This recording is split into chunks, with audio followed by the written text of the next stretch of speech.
Stop smiling or I'll have to smile back. Surface space is at a premium in my craft area. Today I'll show you how to make this space-saving thread organizer that can hang on the wall. This tutorial is sponsored by favecrafts.com. I purchased this frame at a thrift store.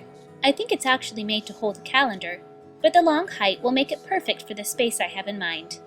Begin by removing the glass and backing from the frame. You'll need a piece of foam core poster board.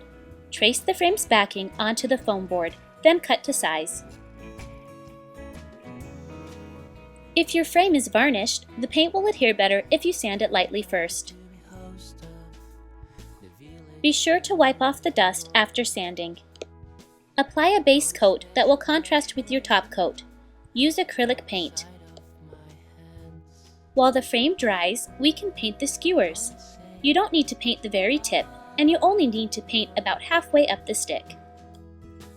These barbecue skewers can be found in the kitchen utensils section of almost any store. Discard any skewers that are damaged. Set aside the skewers to dry, and we can add a top coat to the frame.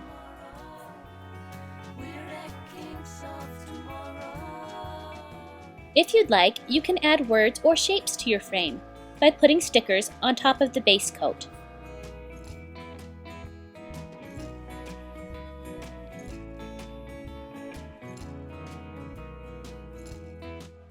Burnish the stickers with the skewer so that the paint won't seep under the edges.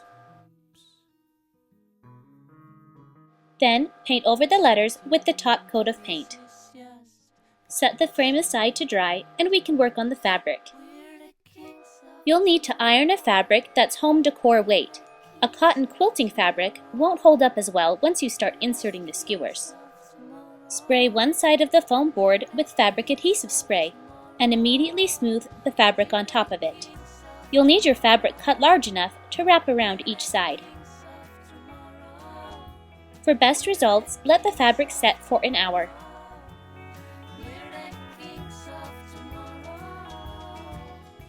Now that your frame is dry, you can sand it lightly so the base coat shows through. If you sand harder, some of the wood can show through as well. Carefully remove the stickers.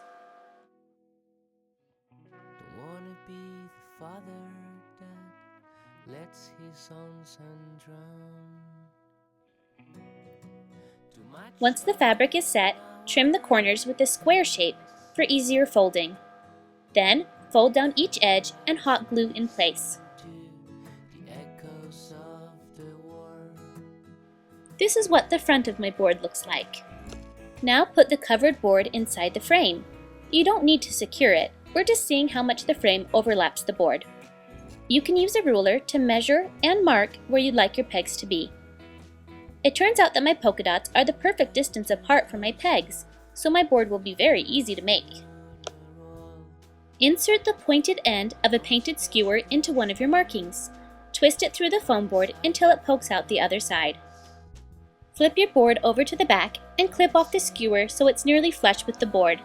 I found that wire cutters work well for this. I bought a cheap pair at the dollar store because I didn't want to damage the ones I use for jewelry making. Insert a spool of thread on the skewer and clip the top of the skewer to a length that you like. Then, flip over the board and hot glue the skewer on the back. Now that you have a sample done that you're happy with, you can cut the other skewers to size. Then, dip the cut ends in paint to cover the wood. I like to work with one row of skewers at a time. You can gently tap the skewers in place with a hammer if you'd like.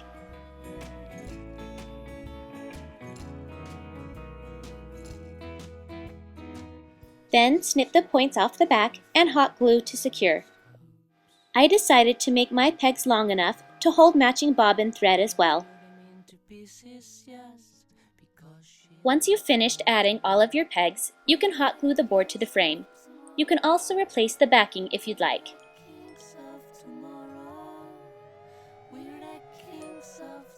Now you have custom organization for your craft space. This project was sponsored by favecrafts.com. For more project ideas and tutorials, visit www.favecrafts.com. MadeByMarzipan.com.